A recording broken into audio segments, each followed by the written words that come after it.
Баршаңызға қайырлы күн. Бүгін мен өзімнің үйде жасайтын өте дәмді бауырсағымның рецептімен бөлісетін боламын.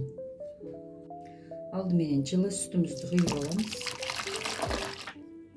Үстіне кішкене су құямын. Осыған тұзымызды саламыз. Қант саламын. Қантты қалауларыңызша сала берсеңіздер болады. Мен бір үлкен ас қасық салдым. Осыны енді жақсылап ерітіп аламыз.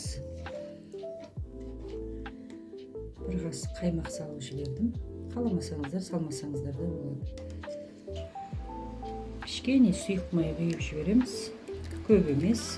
Осы жақсылап қантымызды, тұзымызды ерітіп аламыз. Бәрі дайын болды. Енді осыған дрожжымызды саламыз. Ұнымызды салып, нанымызды ашыта береміз.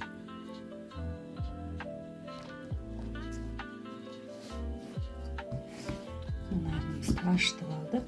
Енді осыны жарты сағатқа жылы жерге орап қойып қоямыз. Нанымыз ашылды. Енді пісіре берсек болады. Осылай суала жасап аламыз. Бір-екеуін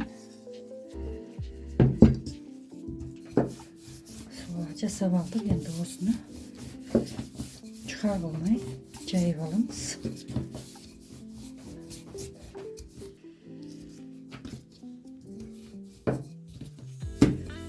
Қамырымыз жайып алдық. Енді осыны 2-3 минутқа бетін жауып қоя тұрамыз.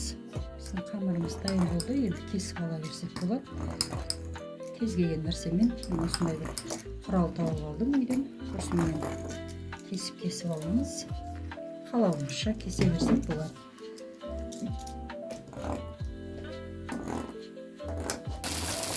Майымыз кетіп қалды. Енді бауырсағымызды сала берсек болады.